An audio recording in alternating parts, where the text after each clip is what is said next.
Canada's Mark Carney has appeared with President Trump at the White House. Blanket tariff of 25% on steel and aluminium imports to the US. The supply chain isn't functioning as it normally does. Canada's Mark Carney has been to the White House to meet President Trump. A 25% blanket tax on all steel and aluminium that comes into the U.S. The supply line isn't working the way it should. The blast furnaces that used to light up the skyline of Detroit are now cold, and their smokestacks are frozen against a clear sky. It's quiet on streets made of melted iron.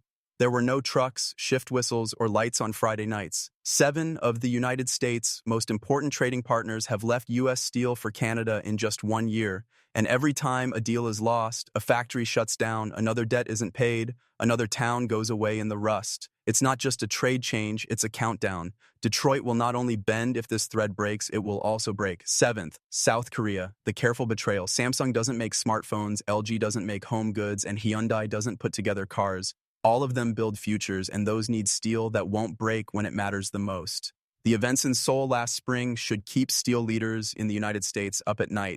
An emergency meeting was called by South Korea's chaebols, which are huge family-run businesses that run the country's economy, not about trade wars or changes in the value of the dollar, but about steel.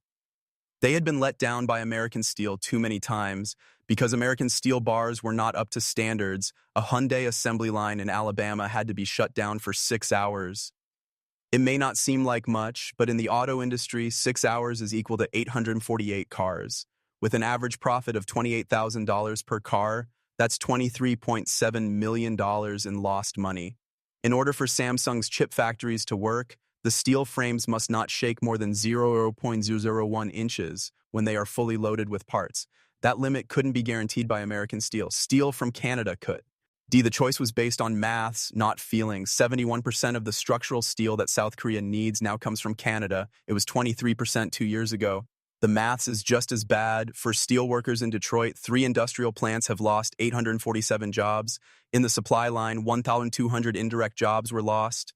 She was in charge of quality control at River Rouge Steel for 17 years. She knows steel like an artist knows notes. I've never seen so many replies being turned down. As she talks, she looks at charts that would make a mathematician cry. No one wants to say that something is broken. Korean businesses don't choose sellers based on how they feel. They decide how to stay alive. When it comes to accurate manufacturing, 98% isn't good enough. It is a failure that costs a lot of money and hurts identities that have been built up for decades. Data that shocked American Steel executives were provided by the Korea Trade Investment Promotion Agency. The number of times that American Steel shipments to Korea were turned down rose from 3.1% in 2022 to 14.7% in 2024. Each rejection caused Korean manufacturers to have to rush through replacement orders, push back production plans, and deal with quality control nightmares that they couldn't afford. After getting beams that failed strength tests 3 times in 6 months, LG's display factory in Pyeongtaek had to cancel $67 million worth of contracts with American steel companies. Canadian steel that has never failed a test is now used in the building. The results were like an economic earthquake in Detroit's steel district. It used to be that loading docks were always busy, but now they just sound empty. Rail cars that aren't moving sit on sidelines. They're just metal shells that reflect a cloudy sky. The steel processing plant in Warren that specialized in Korean car specifications fired 340 workers in August and hasn't called back a single one. But if South Korea's deception hurt, the next country's was even worse. What happened next was like seeing a close ally walk away. Losing South Korea felt Instead, it showed how quickly decades of working together in the same industry can fall apart when promises are met with reality. When Britain left the European Union, trade deals that had been set in stone for decades could be changed at any time. Every deal with a supplier, every contract, and every policy for buying things was up for review. American steel companies saw a chance. They pushed hard. They had prices that were reasonable. They said they would be reliable. However, words do not raise mountains. The London Shard 2 project was meant to show how ambitious Britain's architects are going to be after Brexit. The idea for that dream came from American Steel. Then the wait times began. First, there were problems with quality management. When the steel beams arrived, they had stress cracks that couldn't be seen until they were put under load. Building stopped for 3 weeks while experts looked into what happened. Then there were problems with delivery. Loads that were supposed to come 6 days ago didn't. Less than 12 days, then not at all. American excuses don't go over well with British workers. They have budgets, due dates, and names that go back hundreds of years. No one saw the switch to Canadian steel coming so quickly. Tata Steel UK, which runs the biggest steelworks in Britain, quietly signed pacts to supply 3 Canadian companies. Over 5 years, the deals are worth $660 million. James Morrison, whose construction company has been building famous buildings in London for 43 years, says, "We need partners we can count on. Dependability can't be negotiated." There is a story behind the numbers. In 18 months, Britain bought 89% more steel from Canada than it did before. American imports of steel went down by 31%. British Rail canceled $175 million in orders for American steel because it was rebuilding its network after DKA. Of not spending enough money on it. 6 big infrastructure projects had to be put on hold because of late deliveries. The High-Speed 2 railway project quietly switched to Canadian suppliers when 3 ships from American Steel did not meet British safety standards. Rolls-Royce, which makes jet engines that have to work perfectly at 35,000 feet, ended $84 million worth of contracts with American steel companies after finding structural flaws in important engine parts. Chief Procurement Officer Sarah Williams said, "We can't risk passenger safety on materials that we can't trust." Each percentage point in Detroit stands for a real person with a real debt, a real family, and a real dream that is slipping away like smoke from a dying smokestack. The plant in Dearborn that makes things, that specialized in building to British standards, quietly took down its banners saying proudly serving the UK last fall. The workers saw, they asked things. The management didn't know what to do. The UK's construction industry needed sources they could fully trust as it tried to get back on its feet after the uncertainty of Brexit. American steel companies that had worked on British projects for 40 years were locked out of contracts they thought were theirs. It took decades to build formal relationships that fell apart in months when people stopped trusting each other. But Britain's quiet change was only the start of the big steel shift in Europe. But if Britain's betrayal hurt a lot, what happened on the other side of the river would hurt even more. Number 5, Germany, where engineers are leaving in droves. Berlin doesn't decide what to do about steel based on how they feel. German engineering expects accuracy and dependability, standards that can't be changed for reasons of politics or emotion. Because of this, what happened in Frankfurt in November should escalate every steelworker from Gary to Birmingham. The yearly supplier summit was held by Volkswagen, BMW, and Mercedes-Benz. American steel companies had won big contracts at this event for 37 years. There is no longer any metallurgical uniformity. Dr. Klaus Weber, whose industrial consulting company helps German automakers, explains, he is just being German and not angry about politics. The data supports him. 96.7% of the time, Canadian steel now meets ISO 9001 norms. 78.3% of American steel. That 18-point difference is equal to thousands of tons of materials that were turned down, production plan delays, and warranty claims that German companies won't pay for. Just Mercedes moved $340 million in yearly steel purchases to Canadian suppliers. BMW came next with $290 million. Volkswagen couldn't handle another quality problem while they were still smarting from the emissions affair. They moved deals worth $450 million up north. It was like an economic storm when the ripples hit Detroit. 3 steel production plants in Michigan said they would be closing for a short time. In the Rust Belt, temporary things tend to stay that way. These workers know this. They've seen it before. German accuracy isn't just about being very careful. It's about staying alive in global markets where being second best means being thrown out. When German engineers talk about steel standards, they're not just giving suggestions. They are setting the lowest standards that can be used to compete in markets that expect perfection. American Steel placed orders worth $118 million with Porsche's Stuttgart plant, but the materials they sent did not pass impact strength tests. The exact tests that Canadian Steel passed with no changes. Chief Materials Engineer Dr. Ingrid Mueller said, "We can't skimp on safety or performance."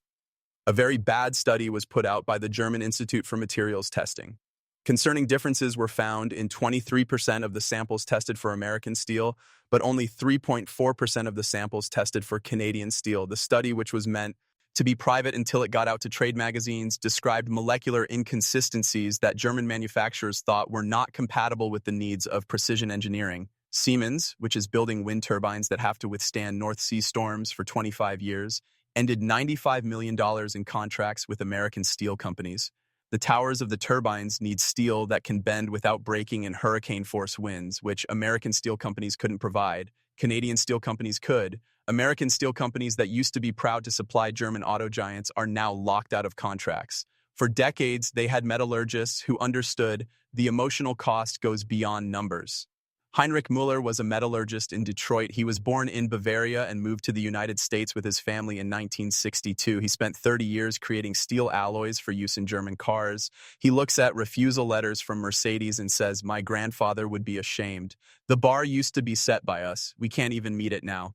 But the huge change happening across the Pacific Ocean is much bigger than Germany's slow but steady withdrawal of American steel. Even though Germany's careful refusal hurt, what was happening in Asia would be even worse. Number 4, China, the awakening of infrastructure. Mumbai is always busy. Cranes work around the clock to build the future of a country that's building towns faster than it builds shopping malls. China needs steel just like the US needs oil, always faithfully and without giving in. American steel was used in Indian mega projects for many years. There is the Mumbai Metro, the Delhi-Kolkata Industrial Corridor, and the Smart Cities Initiative, which aims to change 100 cities by 2030. But vows only matter if the steel shows up when it's supposed to and does what it's supposed to do. That's where American Steel started to go wrong. When American Steel supports showed stress patterns that didn't match engineering specs in August of last year, the Pune Metro project came to a stop, not a tot.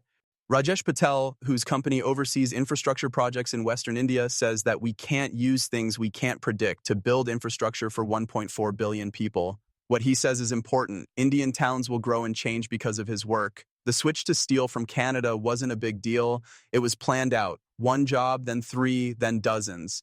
These days, 83% of India's new building steel comes from Canada. Most Indians didn't even notice the change because it was so smooth, but people in Detroit did. There are now only 67 people working in Bethlehem Steel's export business, down from 340 people who used to ship to India. The Dearborn fabrication plant, which made trains for Indian metros, shut down in October of last year. It was said to the workers that it was because of the market.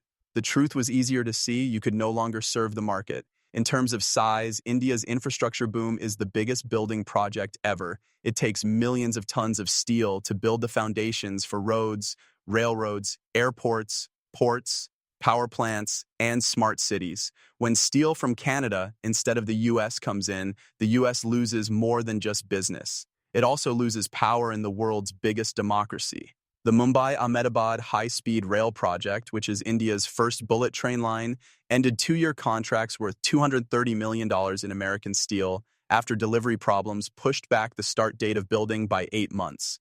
The only steel they use now is Canadian steel, and they are back on track. The Adani Group, which is building huge ports all along India's coastline, moved to Canadian suppliers after 3 projects using American steel failed tests for corrosion resistance. Chief engineer Dr. Priya Sharma said that maritime infrastructure can't skimp on longevity. Canadian steel always works well in saltwater settings. The Delhi Metro Phase 4 expansion had to cancel $180 million worth of orders for American steel because quality control checks showed molecular inconsistencies in load-bearing beams. These are the same standards that Canadian steel normally meets. Within 2 weeks, work began again using products from Canada. The emotional cost goes beyond numbers. For generations, families lived off of working on Indian infrastructure projects. Now they have to look for work in an economy that has forgotten how to fight on a global scale. In the last 18 months, 40% of the people who lived in Detroit's Little India district moved away. This is a place where families of Indian steelworkers have lived for generations. Even though India quietly quit, it wasn't nearly as shocking as what came from Australia. That being said, if India's slow change hurt, what happened down under would feel like a personal insult. Number 3, Aussie land, a revolt in the mines. Australia's modern economy is based on steel. They don't just use steel, they understand it, expect it, and respect it in ways that few other countries can. When Australian mining companies pick steel suppliers, they're not deciding what to buy. They are choosing how to stay alive. There are 27 iron ore mines in the Pilbara area, and they can't afford for steel to break. It is not about money when a support beam breaks in a mine hole 300 meters below, about whether workers can go home and see their relatives. That's why Australia's strict rules on steel are needed, and why what happened in Perth last autumn should scare steel leaders in the United States. Australia's biggest mining company, BHP Billiton, did not keep $180 million worth of American steel contracts after a string of quality problems in their Pilbara operations. Not failures that are very bad, not mishaps that make the news, only steel that worked 87 of the way it was supposed to instead of 100%. We can't settle for good enough when lives are at stake. Sarah Chen, a materials expert whose reports read like autopsies of American steel dreams,